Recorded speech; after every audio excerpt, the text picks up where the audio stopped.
Hello friends, मैं हूं गौरव। आज हम स्टार्ट करने वाले हैं लाइफ प्रोसेस के इंपॉर्टेंट क्वेश्चन जो आपके इस बार के एग्जामिनेशन पॉइंट ऑफ व्यू से बहुत ही इंपॉर्टेंट है। तो हम लोग बात करते हैं पहले क्वेश्चन की। आते हैं हम लोग, compare alveoli in the lungs and nephron in the kidney. कह रहा है कंपेयर करना है एल्वियोली जो लंग्स में होता है, नेफ्रॉन जो किडनी में होता है, उसके स्ट्रक्चर के बारे में और उसके फंक्शनिंग के बारे में। तो बात करते हैं स्ट्रक्चर की। तो जो स्ट्रक्चर होता है एल्वियोली का लंग्स में और नेफ्रॉन का किडनी में, दोनों पोजेस करता है इलोबरेट नेटवर्क, मतलब एक बहुत बड़ा नेटवर्क ये दोनों बनाता है किसका, में ब्लड कैपिलरीज में। एल्वियोली लंग्स में और नेफ्रॉन जो है किडनी में एक बहुत बड़ा नेटवर्क बनाता है ब्लड कैपिलरीज में। ओके, अब बात करते हैं इसकी फंक्शनिंग की। तो हम लोग जानते हैं एल्वियोली जो है वो डीऑक्सीजनेटेड ब्लड से कार्बन डाइऑक्साइड को रिमूव करके उसको ऑक्सीजनेटेड ब्लड बना देता है, उसमें ऑक्सीजन डाल करके।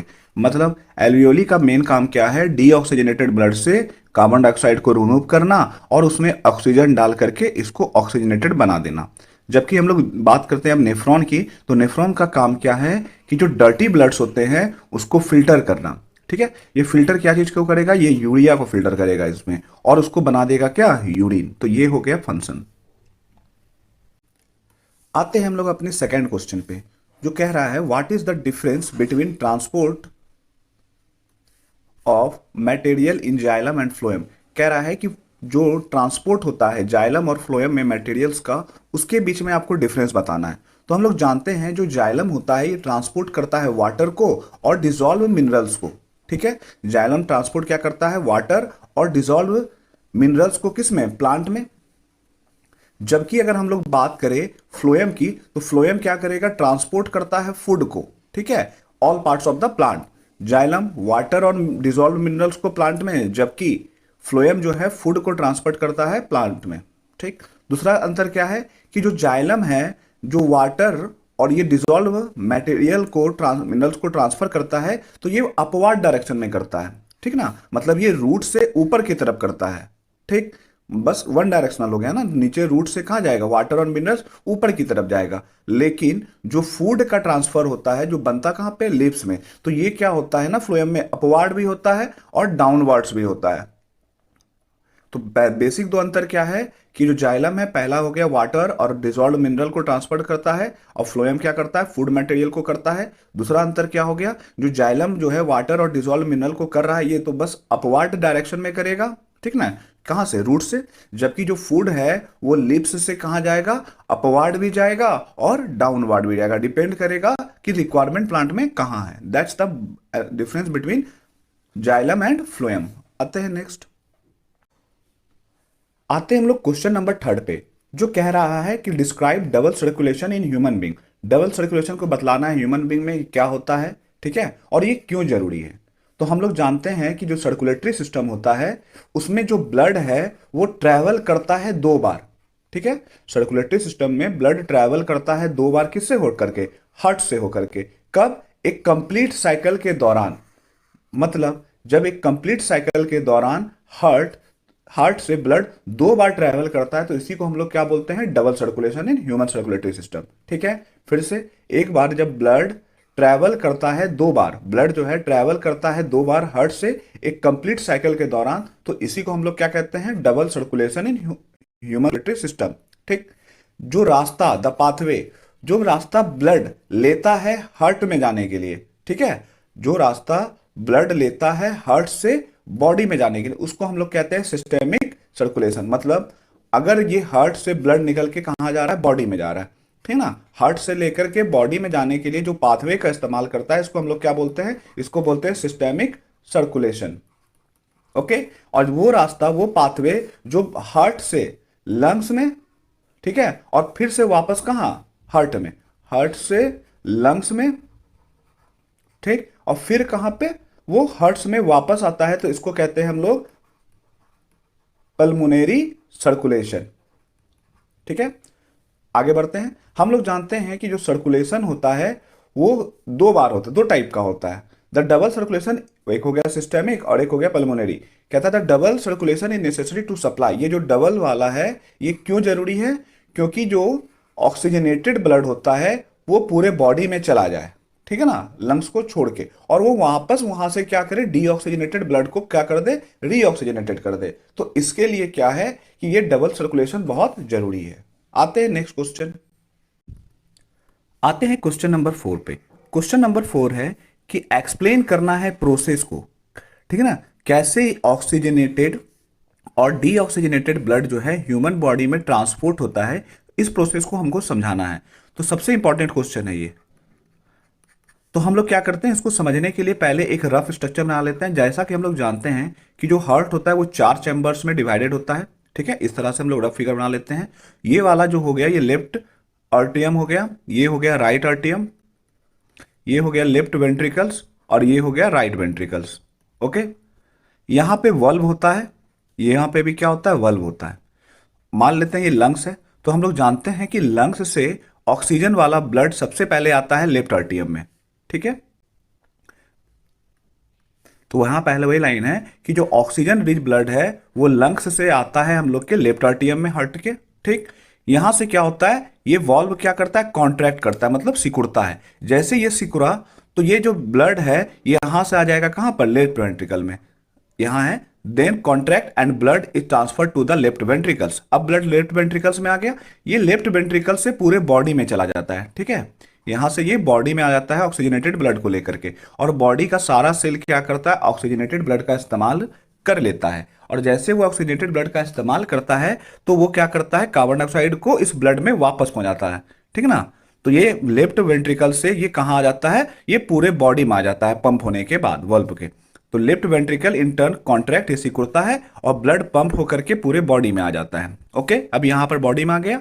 अब यहां से इसका सेल जो है, बॉडी में जितने भी सेल्स हैं वो क्या करेंगे, ऑक्सीजनेटेड ब्लड का इस्तेमाल कर लेंगे। और जैसे वो ऑक्सीजनेटेड ब्लड का इस्तेमाल करेंगे तो जो डीऑक्सीजनेटेड ब्लड है, ठीक है ना, उसको क्या करेंगे, यहां से ये निकाल करके लेफ्ट आर्टियम में ला देगा। तो जो डीऑक्सीजनेटेड ब्लड है बॉडी से कहां चला जाता है, लेफ्ट आर्टियम में चला जाता है। ओके, फिर यहां से वल्व क्या होता है, कॉन्ट्रैक्ट करता है और यहां से ये लेफ्ट वेंट्रिकल्स में आ जाता है।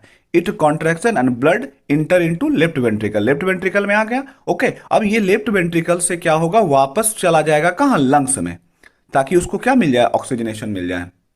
इस तरह से ये जो ब्लड का सर्कुलेशन प्रोसेस होता है, या ऑक्सीजनेटेड और डीऑक्सीजनेटेड ब्लड जो है कैसे बॉडी में मूव करता है। आते हैं हम लोग नेक्स्ट क्वेश्चन पे। आते हैं नेक्स्ट क्वेश्चन पे जो है, what is the role of saliva. Saliva का रोल क्या है, किसमें, डाइजेशन ऑफ फूड में, मतलब डाइजेशन ऑफ फूड में स्लाइवा कैसे अपना रोल प्ले करता है।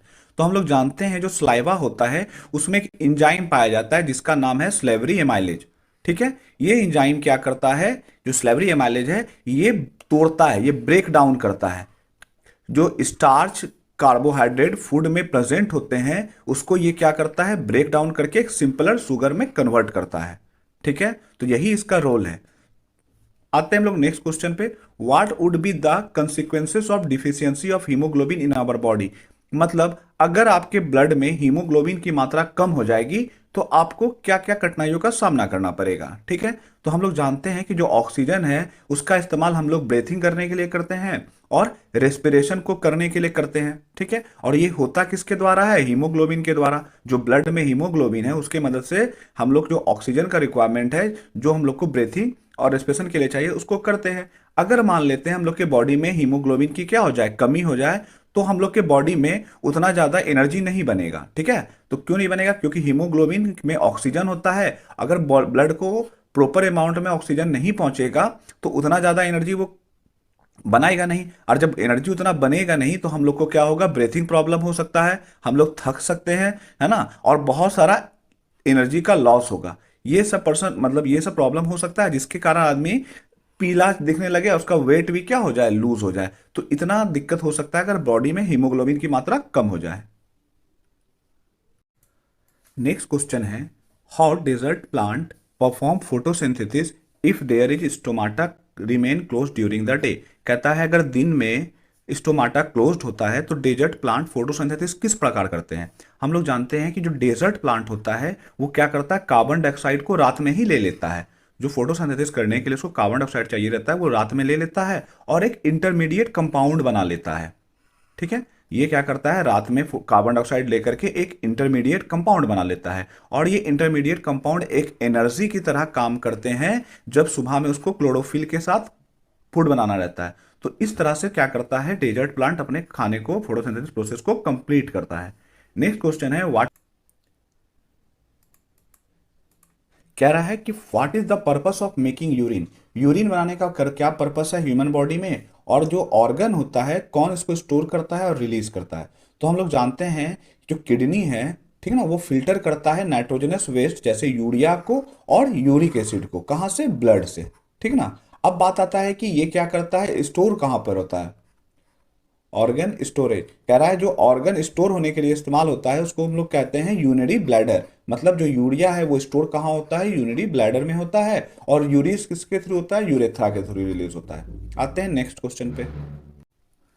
नेक्स्ट क्वेश्चन है कि what are the method used by plant to get rid of excrete product. मतलब प्लांट किस मेथड का इस्तेमाल करता है ताकि वो एक्सक्रीट प्रोडक्ट से अपने आप को निकाल पाए, ठीक है ना, उसके बॉडी से एक्सक्रीट प्रोडक्ट को निकालने के लिए वो किस किस मेथड का इस्तेमाल करता है।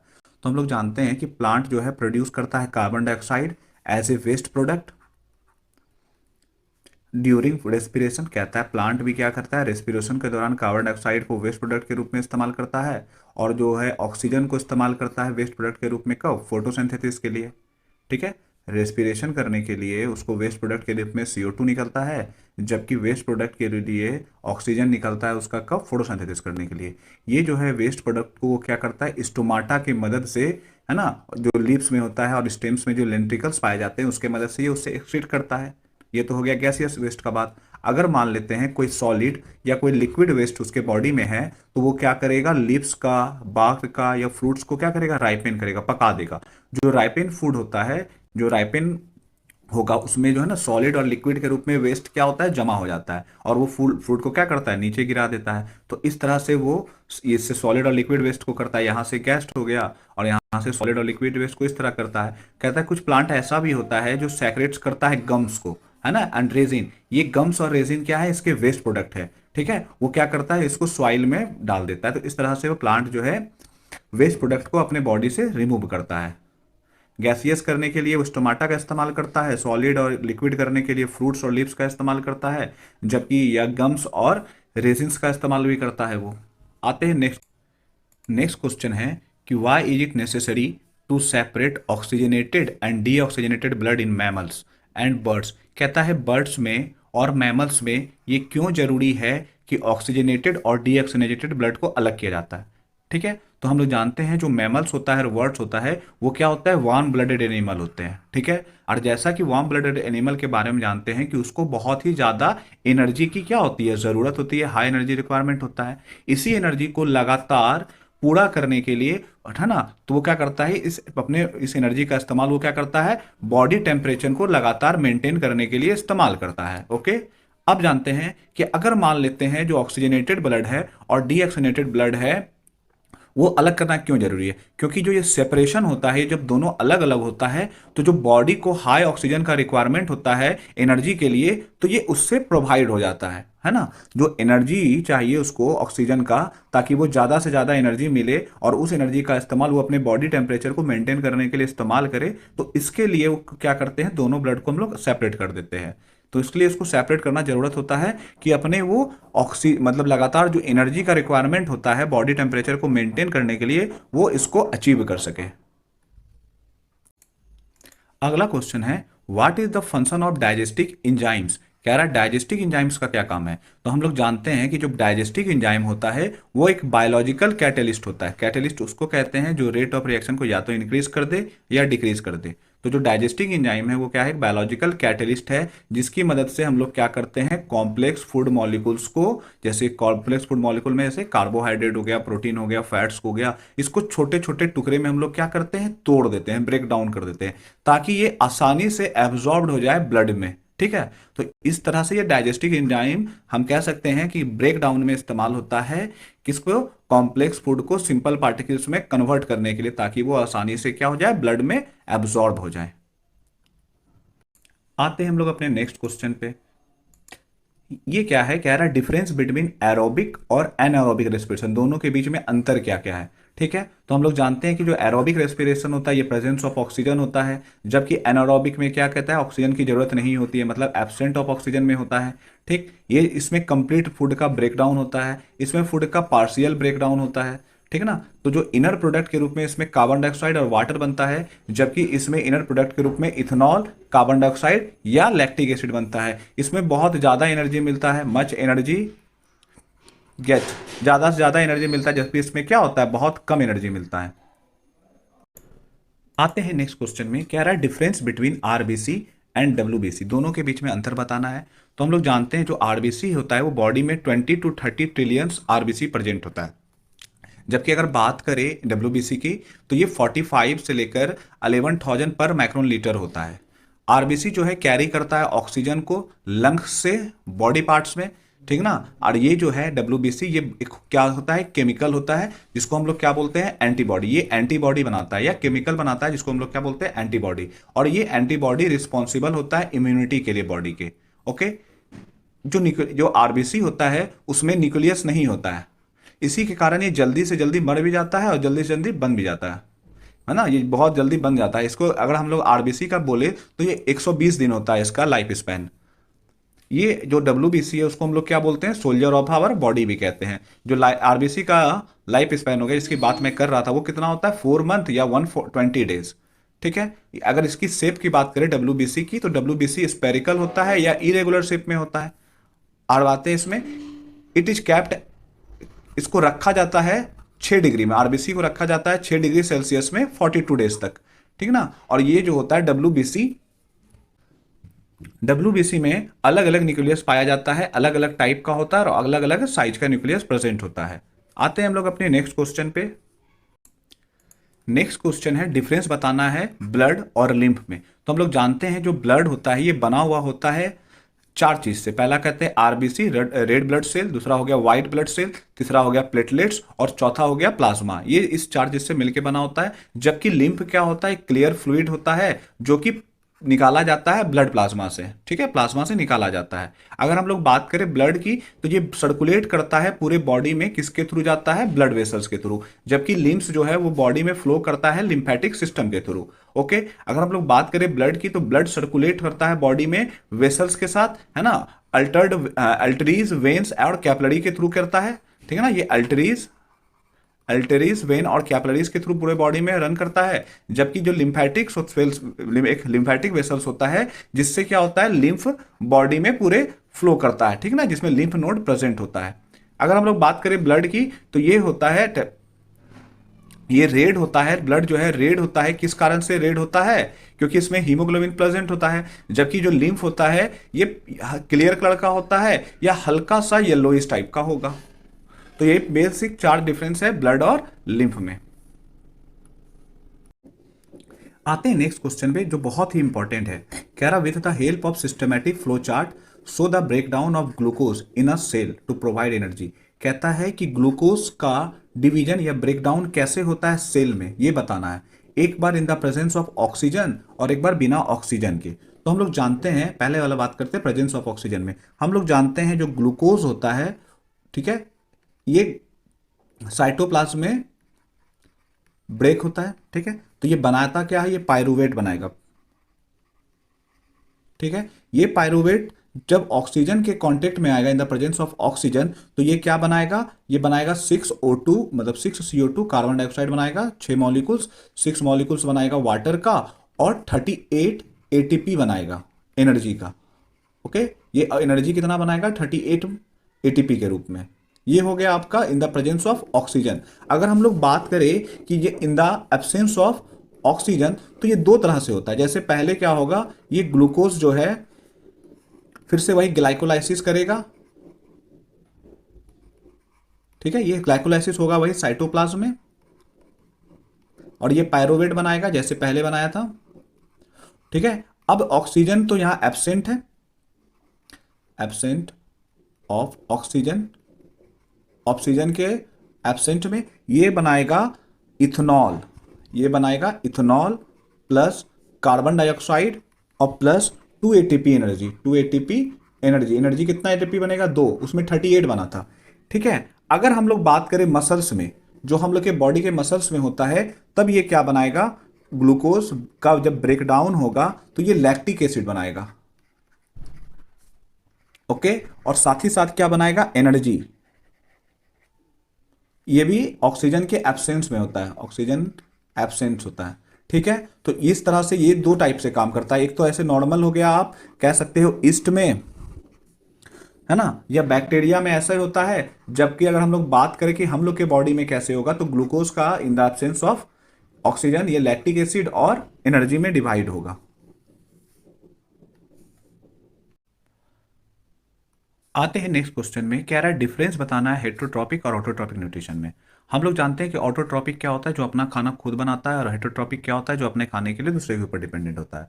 ठीक है, तो जितने भी ग्रीन प्लांट्स हैं सब ऑटोट्रॉपिक है, जितने भी नॉन ग्रीन प्लांट्स है या ह्यूमन या एनिमल है सब क्या आते हैं, हेटरोट्रॉपिक। तो पहला डिफरेंस क्या है कि ये अपना खाना कार्बन डाइऑक्साइड, वाटर और सनलाइट की मदद से तैयार कर लेता है। ओके, दूसरा क्या है, ये जो है अपने फूड के लिए, है ना, दूसरे ऑर्गेनिज्म के ऊपर डिपेंड होते हैं।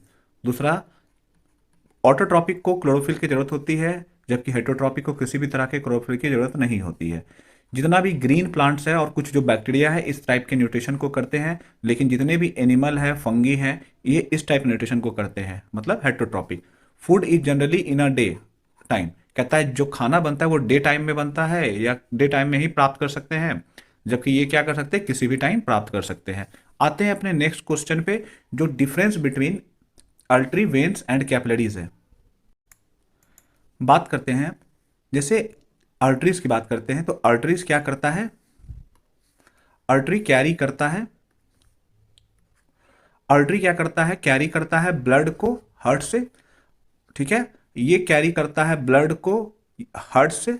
ठीक है, और ये लिंक करता है किसको, आर्टरी को और वेन्स को। कैपिलरीज का काम क्या है, ये लिंक करता है आर्टरी और वेन्स को। ओके, ये होता है outer coat is thin, middle coat is thick. कहता है आर्टरी का जो आउटर कोट होता है वो पतला होता है, जबकि जो मिडिल कोट होता है वो क्या होता है, मोटा होता है। आउटर कोट इज थिक, इसका आउटर कोट पतला था, इसका आउटर कोट क्या होता है, मोटा होता है, और इसका मिडिल कोट क्या होता है, पतला होता है, जस्ट इसका अपोजिट। और इसका आउटर और मिडिल कोट दोनों क्या होता है, एब्सेंट होता है, मतलब इसमें नहीं पाया जाता है। इसमें अगर ल्यूमेन की बात करें तो छोटा होता है, ये वेन्स में क्या होता है, ल्यूमेन बड़ा होता है। ठीक है, ल्यूमेन क्या होता है, बड़ा होता है, और ये कैपिलरीज में भी क्या होता है, छोटा होता है। जो आर्टरीज होता है वो प्योर ऑक्सीजनेटेड ब्लड को पास करता है, सिर्फ सिवाय पल्मोनरी आर्टरी के। मतलब पल्मोनरी में क्या जाता है, पल्मोनरी आर्टरी भी क्या है, आर्टरी है जिसमें डीऑक्सीजनेटेड जाता है। बाकी उसके अलावा सब जगह ये कैरी क्या करता है, ऑक्सीजनेटेड ब्लड। ठीक है, जबकि अगर वेन्स की बात करें तो ये डीऑक्सीजनेटेड ब्लड को कैरी करता है, बस इसमें भी पल्मोनरी वेन में क्या होता है, नहीं करता है, इसमें ऑक्सीजनेटेड होता है। इसका जो फर्स्ट पार्ट है कैपिलरी का वो ऑक्सीजनेटेड वाला को ब्लड को, और जो लास्ट पार्ट है वो डीऑक्सीजनेटेड, दोनों के बीच में होता है ना। तो एक जो पहला पार्ट है वो ऑक्सीजनेटेड और जो सेकेंड पार्ट है ये डीऑक्सीजनेटेड। ये सेमी ल्यूनर वॉल्व इसमें एब्सेंट होता है। इसमें सेमी ल्यूनर वॉल्व जो है प्रिवेंट करता है बैक फ्लो से, है ना, कि वापस ना आ जाए उससे। और इसमें भी सेमी ल्यूनर वॉल्व क्या होता है, वॉल्व एब्सेंट होता है। ये प्रेशर जो होता है ब्लड का इसमें बहुत ज़्यादा होता है, इसमें जो प्रेशर होता है ब्लड का बहुत कम होता है। इसमें बढ़ते रहता है, घटते रहता है, फॉलिंग लगातार गिरता है। ब्लड फ्लो इज रैपिड, इसमें ब्लड का जो फ्लो होता है बहुत तेजी से होता है। ठीक है, इसमें ब्लड का फ्लो जो होता है धीमा होता है। ठीक है, और इसमें जो है ब्लड का फ्लो भी क्या होता है, धीमा होता है। तो इस तरह से इसके बीच में अंतर है। अब आते हैं हम लोग इस चैप्टर के सबसे इंपॉर्टेंट क्वेश्चन, इसमें है कि describe the structure and functioning of nephron. Nephron का स्ट्रक्चर बनाना है और उसका फंक्शन कैसे होता है उसको बताना है। तो चलिए आते हैं हम लोग जानते हैं जो नेफ्रॉन होता है ये फंक्शनल यूनिट होता है किसका, किडनी का। ठीक है, नेफ्रॉन क्या है, फंक्शनल यूनिट है किडनी का, जो कि रिस्पॉन्सिबल होता है फिल्टरिंग करने में ब्लड को और यूरिन को प्रोड्यूस करने में। तो सिंपल हम लोग क्या कहेंगे कि न्यूरॉन क्या है, फंक्शनल यूनिट है किडनी का, जो कि रिस्पॉन्सिबल होता है फिल्टरिंग करने के लिए ब्लड का और प्रोड्यूस करने के लिए क्या, यूरिन। ओके, ये तो बात बात बना हुआ कैसा होता है ना। तो इट कंसिस्ट ऑफ, जो न्यूरॉन होता है ये बना होता है, इसमें होता क्या है कि एक रीनल कैप्सूल होता है जिसमें ग्लोमेरस और बोमेंस कैप्सूल्स आते हैं जहां पर फिल्टरेशन होता है। नेक्स्ट, हमने इसको पार्ट पार्ट डिवाइड कर दिया कि आसानी से समझ में आए। ठीक है, इसमें क्या होता है कि रीनल कैप्सूल होता है जो ग्लोमेरस और बोमेंस कैप्सूल से मिलकर बना होता है, जिसका काम क्या है, फिल्टरेशन। हम लोग जानते हैं इसमें रीनल ट्यूबल होता है जिसका काम होता है रीएब्जॉर्प्शन करना, किसका, जो सेक्रेट्स होकर के बाहर आते हैं उसका रीएब्जॉर्प्शन करने का काम होता है रीनल ट्यूबल्स का। ठीक, आगे बढ़ते हैं। हम लोग जानते हैं जब ब्लड इंटर करता है ग्लोमेरुलस से अंडर हाई प्रेशर, बहुत ज्यादा प्रेशर के साथ जब ग्लोमेरुलस में इंटर करता है तो वाटर आयंस और स्मॉल मॉलिक्यूल्स जो है फिल्टर होकर के बोमेन्स कैप्सूल में चले जाते हैं। फिर से, अगर जब ब्लड इंटर करता है ग्लोमेरुलस में बहुत ही ज्यादा प्रेशर के साथ तो वाटर आयंस और स्मॉल मॉलिक्यूल्स फिल्टर होकर बोमेन्स कैप्सूल में चले जाते हैं और जो इसेंशियल सब्सटेंस हुआ वो रीएब्जॉर्ब हो जाता है। अभी किसके द्वारा, अभी हमने पढ़ा था ना, रीअब्सॉर्ब करने का काम किसका, ट्यूबल के द्वारा। तो वही कह रहा है जो इसेंशियल सब्सटेंस होता है वो रीअब्सॉर्ब होकर के फिर से ब्लड में आ जाता है, किसके थ्रू, ट्यूबल वेस्ट के थ्रू। और जो प्रोडक्ट या एक्सेस सब्सटेंस होता है वो सेपरेट हो जाता है ट्यूबल्स में एक्सक्रीन के रूप में। तो इस तरह से क्या होता है, पूरा नेफ्रॉन काम करता है। आई होप आपको समझ आया होगा। इसके साथ ये चैप्टर क्या हो गया, समाप्त हो गया। अब हम लोग मिलेंगे नेक्स्ट चैप्टर में अगले चैप्टर के इंपॉर्टेंट क्वेश्चन के साथ। तब तक के लिए बाय।